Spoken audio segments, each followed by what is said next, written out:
Hey everyone, how you doing? Hopefully you're doing good. So, okay, I hope this is actually allowed on YouTube because I don't even know. I mean, I guess it is, but just to be clear, this is a kind of flat Earth debunking video because flat Earth is kind of a dumb idea in my opinion. But let's go through this because I managed to find some flat earthers on Facebook. So, the natural physics of a large body of water are to be level and to need a container. This alone debunks the lie about the Earth is a globe. Oh boy. Oh boy. It's debunked, guys. Engineers and cartographers proved that large bodies of water do not and cannot display convexity on the surfaces with 7 experiments with extremely precise measurements in the documentary Convex Earth. Okay, firstly, let me do this. Okay, so I can illustrate this pretty simply. So here we have a ball. Let's make a nice ball, right? This is how flat earthers think that the ball basically works. So here is the globe. And flat earthers think gravity basically works like this, right? Because they're kind of dumb. They think all gravity basically goes downwards, right? So they think that anybody who lives down here, right? I live in the UK. The other side of the world is Australia. They basically think anybody who lives in Australia is going to fall off the bottom of the earth, right? Because this is how gravity works.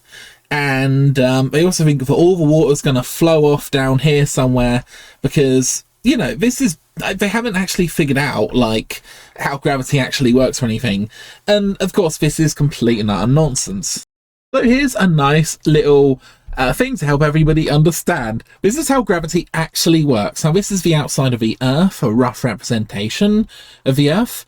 And as you can see, it is a sphere. Now in the middle of the Earth we have a basically incredibly dense and incredibly hot area which is actually made of iron. Here we go. Both the inner and outer cores consist primarily of iron and nickel. They are extremely hot, with temperatures ranging from that to that. They're very, very hot, they're very dense. The inner core is under intense pressure, which keeps it solid despite high temperatures. The outer core. So basically, we have the inside of the Earth, which is made of iron and nickel, and it has an incredibly high density due to the pressure. And if you understand anything about gravity, you would kind of understand that everything gets pulled towards the center of the planet, which is why the Earth stays in a sphere. This is why a flat Earth wouldn't actually work, because all of the stuff would still get pulled towards the center on a sort of flat Earth, and if the flat Earth was spinning, then the outside would be spinning way more quickly than the inside, so you would actually get massive variations in gravity and all kinds of crazy stuff going on. But no, we live on a very, very, very round planet, and that's pretty obvious, I would have thought. So let's go back to our Facebook post. Okay, written probably just for me, but who knows. An airplane flies straight and level for thousands of miles at hundreds of miles per hour and never adjusts its nose downwards to maintain a certain altitude to account for the Earth's alleged curvature or alleged rotation. Now this isn't actually true, and I will kind of basically illustrate what's going on here. So let's do another little picture, shall we? Because I like freaking pictures. So, hope you guys can see. Let me. Okay, so one of the laws of physics says that things that are spinning tend to like to keep spinning. And here's the thing. Okay, let's I'll grab a pencil and we'll make it big and chunky, hopefully. So, here's an aeroplane, and the aeroplane takes off, right? And then it flies level. But what actually is happening is, because it is flying level, it's automatically moving around the planet, basically, because it's, you know, expended a lot of energy to basically get to this altitude. And yeah, it's just flying around the planet.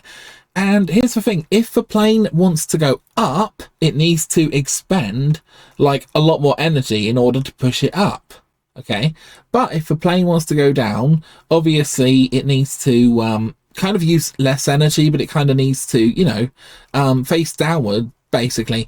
But once you are spinning around the planet at a certain speed, you basically stay spinning around the planet. And this is why you have space stations in orbit spinning around the planet. And, you know, when they're actually in position, they just keep spinning and spinning and spinning, especially when they're in space, because you don't really have the air resistance. Okay. So yeah, if you, fly up from beginning point and you reach a certain altitude, you'll just stay at that altitude and just go around the planet, basically. And like I said, you know, you have to make a deliberate choice to basically go up or down. So, okay, there we go. I mean, not very accurate, but what these guys think is, okay, you take off and you would continue to fly towards space, right? So what would happen in a conventional airplane is if you continue to go up and up and up and up and up, eventually the air's going to get too thin and the efficiency of the, let's say, jets is going to get low. So you are just basically going to get to a layer where you can't get any higher without rocket boosters or something. And yeah, you're just going to stick there and you're just going to go around the planet, basically, because the air's too thin to really push you up anymore. So that's kind of what would basically happen if you just aimed an airplane up. But yeah, anyway, I hope that explains that. Okay, let's have another look at let's have a look at 3. There are literally thousands of examples of seeing things like the horizon at far distances that would be impossible to see if the Earth was a sphere with whatever. The Taboo Conspiracy Channel has dozens of experiments with measurements proving this. Oh, so they can see too far to the horizon. Okay. Well, I don't really care, to be honest. Whatever. It's not really a good proof to say, oh, we can see further than we should be able to see, because by definition, we see as far as we see. So, I mean, it's not a very good argument. Mind you, I think I know what these guys are actually talking about here. So there are mirages which are really, really, really weird, and this is to do with the temperature of the air basically kind of bending the light as the light kind of travels through it. And here we have a sort of photograph of a boat which appears to be floating above the horizon, you know, which is probably what this guy's talking about, you know, optical illusions of things which are further away and all that. So yeah, I kind of read some of this, and so if there's a progressive warmer air that is kind of going up, it can kind of basically cause havoc with our perception of what's kind of going on, and, you know, kind of bend what we can actually see. So yeah, there are weird mirages and stuff, but it doesn't mean that the Earth is flat or whatever. But yeah, I mean, granted, there are weird optical illusions, but let's go back and see what else they got. Okay, we're on number 4 already. There is not one real photograph of the entire Earth, and all images showing the globe, of the Earth as a globe, are CGI composites. NASA never went to the moon, and there is no space station. Obviously, I don't believe this, guys. I'm just reading what they're saying. The ISS is at best a high-altitude aircraft. Oh, yeah, right, okay. I already explained, right? When something is in orbit, it stays in orbit, and if you want to change the orbit, you need to basically expend energy to go up away from the planet, or, you know, you can obviously go towards the planet.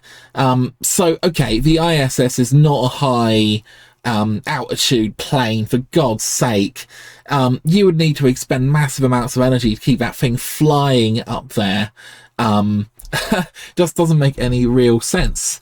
But yeah, they do actually have a point here, because believe it or not, you can't take a photograph of the entire planet all at the same time, because it is round, right?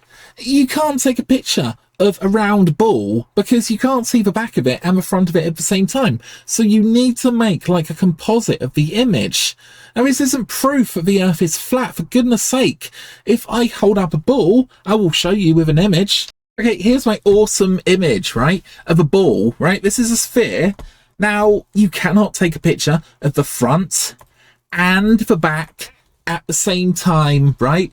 Now, this is going to blow your mind, because we can't see the front and back at the same time, right? If you wanted to sort of merge the two things together, right, you could oh, this is going to be terrible because I haven't even rehearsed this, right? You could somehow like split it, so you would I don't know, just look at a picture of a world map. You would need to actually split the two sides up and create a sort of artificial image if you wanted to see the front and the back of a planet at the same time.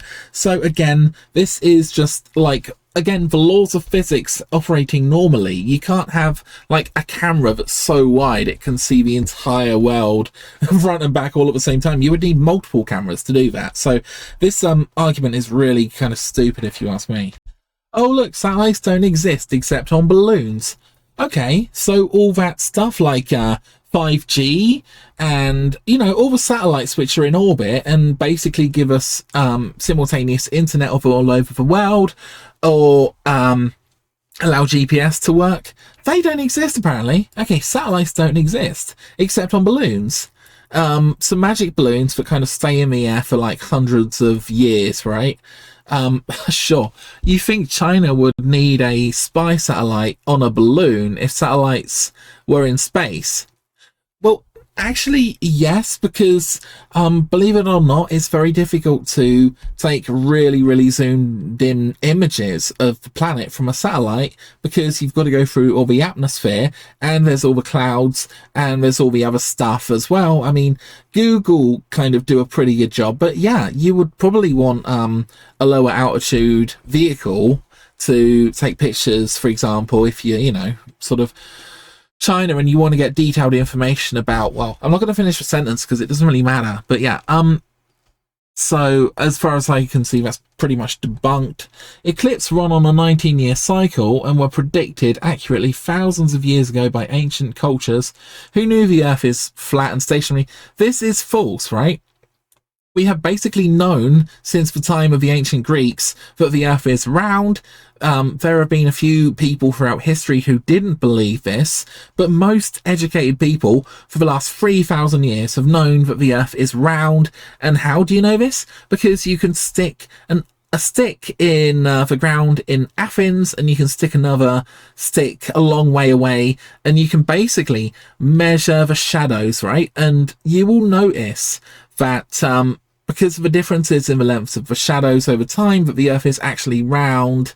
And, you know, the ancient Greeks, who were unbelievably clever, actually figured this out. And they actually also figured out the size of the freaking planet unbelievably accurately. So again, Aristotle was credited as the first person to try to calculate the size of the Earth by determining its circumferences, the lengths around the equator. He estimated this distance to be about 400,000 stades, whatever, ancient Greek measurement. But yeah, we've known it's been around for a long time, so that's just a big old lie. Oh, here comes a really stupid one. The sun and moon are about the same size and altitude. Sure. Yeah, okay. It's just like a puppet show, guys. There's just a magic man up there, and he's got like a torch, and it's not like a torch that kind of is like a sun. It's like an actual torch, and this guy just like spins the torch around with the sun and the moon to basically make the day and night cycle, according to these people, because if the sun was in the sky and it was always above us, then it would always be day, right? This is not actually that complicated, but these people kind of get away with it by saying, oh no, the sun is actually a giant torch, a sort of single direction torch. It's so stupid. The Earth is far larger than both of them. Yeah, sure. Well, the Earth is actually larger than the moon. The Earth is not a planet. It is not in space. It is not casting a shadow on the moon. Oh, great. Cylindrical eclipse is where both the sun and the moon can still be seen above the horizon, providing the Earth, blah, blah, blah, blah, blah. Okay, so this is just basically nonsense, but let me show you another picture of what these people actually believe. Here we go. This is actually their belief. Right. So, they believe, like they just said in that previous thing, that the sun and the moon are the same size, right? That's stupid for a start, because they're obviously not. But yeah, they also believe that the sun, right, is like a torch. So this is like a giant torch, and they believe that the sun, I don't know if they believe in like a giant hand or whatever, like maybe it's God's hand or something. And I'm not saying it's like religious people who believe this, it's just crazy people. But yeah, they believe that like a giant hand comes and it gets the magic sun torch, which doesn't fall to Earth for some reason, because obviously gravity isn't real. But yeah, some magic man is holding the sun up, and the sun gets like spun round and round and round in a big cycle, right? And they believe this is like the day and night cycle, right? So the moon comes here, and the moon is like really dark and stuff, and the sun is here, and then maybe you have some stars or whatever. I don't know if they believe in stars, but yeah.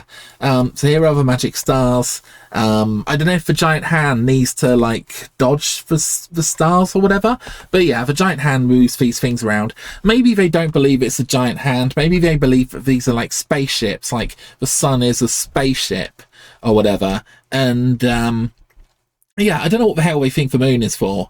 But let me just explain what would happen if the sun wasn't a torch. What if the sun was a ball? Okay. So just so you know, this is the standard model and how it actually kind of works.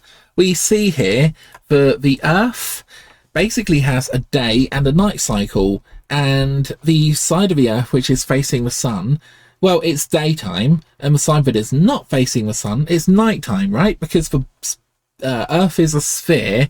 But what would happen if the Earth was flat? So here we go.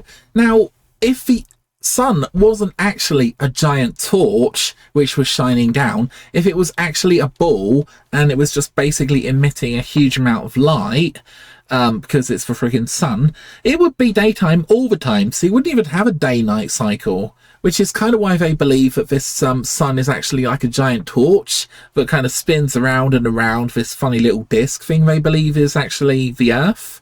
So yeah, it's just a bit of a stupid idea. But yeah, I mean, they believe that the sun is a torch, for God's sake. Oh, and if you're American, by torch I mean flashlight, okay? It's just what we say. Instead of flashlight, we say torch. Oh God, I don't know much more I can take this. A civilization before us built amazing structures everywhere across the surface of the Earth, and many of them align perfectly with the sun and moon. Do you know why that is? Because they were clever, and a lot of them worship the sun and the moon, and they actually invented calendars, and these people had kind of basic astronomy going back for a long time, you know. We see even a lot of the early Muslims really studied astronomy, you know. A lot of the ancient Greeks, you know, they had all kinds of really, really good information about the world around them, right?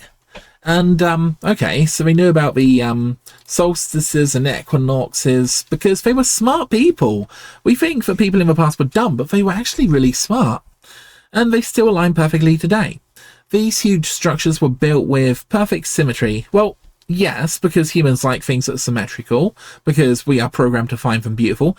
Sacred geometry, well, okay, yes, vaguely sacred geometry, and semantic patterns by people who knew the Earth is flat and stationary. No, they actually understood that the Earth was spherical. Like I said, the ancient Greeks knew this, and all educated people basically knew the Earth was round. I mean, okay, some people didn't, and they were kind of dumb, but yeah, nearly everyone who was a well-educated person, a well-educated gentleman, friggin' knew this. They didn't believe the Earth is flat. Yeah, but even if some of them thought that the Earth was flat, right, they're basically wrong at this point, and they were really smart people. So again, that's not really an argument by saying, well, they built cool things in the past. Yeah, of course they freaking did. The entire heliocentric hypothesis, this is not really a hypothesis, it's actually fact proven. If you're wondering what heliocentric means, it just basically means the system which is reality, where the Earth goes around the sun. It's based on unproven theories of dark matter and dark energy. No, they're not. That's complete nonsense.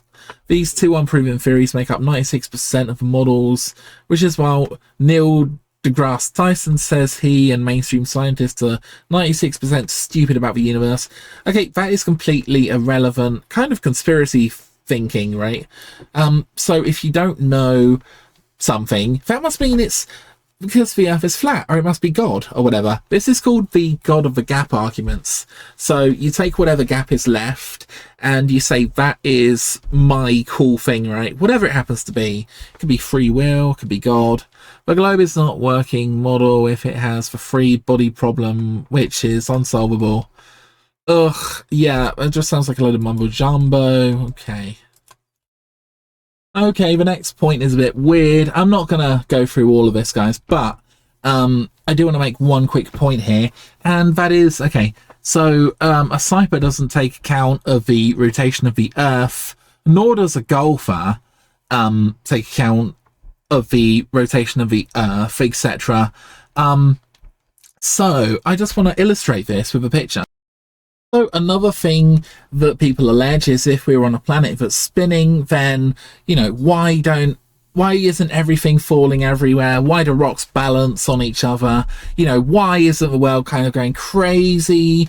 And that's because you have to understand relativity, right? When something is in motion, it is relative to other things, basically. So, okay, what does this mean in a nutshell? It means, right, this is meant to be a Japanese bullet train right here. I think it is. It means that you can sit on a train, and as long as the train is, you know, fairly low in friction or whatever, because maybe it's maglev or whatever, it can go incredible speeds, 200, 300 miles an hour. Now, according to these people who don't really understand what the heck is going on with this, these people who are going 300 miles an hour should have all their guts flying everywhere. They should be exploding, you know, they should be experiencing unbelievable forces, but they're not. And the reason is they're actually kind of part of the train, you know. Their bodies are relative to the position of the train, and therefore it just feels like they're just sat down. You know, they could not even be moving and they wouldn't even notice. Now, this is kind of the same with the planet, you know, because we are kind of connected to the planet by gravity. It kind of means that everything is kind of balanced in the same way that if you're sitting on a train going 300 miles an hour, if a train is really, really smooth, you probably wouldn't even notice you're on a train, to be honest, you know, if it is super smooth. The only thing that makes it not smooth is the air resistance, but you take the air resistance away and you could be going 1,000 miles an hour or whatever, you know. Some of these spaceships go incredible speeds because there isn't the resistance. And, you know, if I was standing in one of those spaceships going thousands of miles an hour, again, I wouldn't even barely notice it because things are relative to other things. I hope that kind of makes sense. Okay, just briefly, he says that all current science is just pseudoscience, and, you know, we're really on this big flat penny thing. Yeah, okay, where's the evidence, right? All of this stuff that we've covered so far is just kind of, you know, a bad understanding of science, and maybe it kind of makes rational sense, but it doesn't actually make scientific sense or, you know, correspond to reality. So, okay, let's move on to another one, which I haven't even read. Large passenger jets fly 5 to 7 miles above the Earth and become invisible because of the distance. Okay, do they? But satellites supposedly flying 6,000 to 1,200 miles above the Earth, like the ISS, is 250 miles. Starlink satellites are very far away. TV and radio satellites are very far away too. And these are all way smaller than jets, yet they are visible. How does that happen? Okay, good question. How does it happen that you can see things in space? Well, for a start, you can see large passenger jets, so I don't know what the heck he's talking about with that. But yeah, I mean, maybe if they are going too quickly, maybe you can't see them. I don't know. That's his claim, not mine. So why can you see things in orbit, for example? Well, because even though they're a long way away, when you are a long way away from something, it appears to be moving slower, okay? I can illustrate this with another quick picture. Okay, cool. Okay, here we go. things that are further away are easier to see, even if they are going really, really fast. Now, I have an example here. This is Johnny's eyeball, okay? And there's a fly, but it's not just an ordinary fly. This is a super, super fast fly, and it is going to go whoom, whoom, whoom, whoom. It is going to fly past Johnny's eye so fast that Johnny can't even see it, right? Because it's going super fast. And this kind of makes sense because Johnny's eye is kind of seeing like this in a way. So if you look, right, you can see more stuff further away than you can see up close. This is just how vision kind of works. So if I'm sat in a room, I can see the room, but if I'm looking out a window, I can see for miles, basically. So, okay, the little fly here going super fast, much lower visual field, but a race car is going much faster than the little fly. It's going 250 miles an hour. You can see it, you know, you can go watch Formula One. You can watch these cars going really fast, but you can still see them. Anyway, I hope that kind of clears up that point, why, you know, you might be able to see satellites in space, for example, but you might not be able to see things which are closer. Although, again, I think the whole thing is completely nonsense on that anyway. So we've come on to number 12. Also, when NASA is asked why can't telescopes such as Hubble make observations of the Earth, their answer is Hubble's infrastructure can see faint objects, so the bright Earth could damage them. From NASA.org. Okay. And they can take pictures of the sun. Oh, you guys probably couldn't see that. Yeah, so here we go. The Hubble telescope can not take pictures of the Earth because it might get damaged. Again, I've got no idea whether or not that's true, but I don't really care, to be honest. I think I've debunked like pretty much every single one of these, but yeah, feel free to answer if you feel like something hasn't been debunked. Anyway, guys, good night, and yeah, enjoy, you know, this all around the world, hopefully.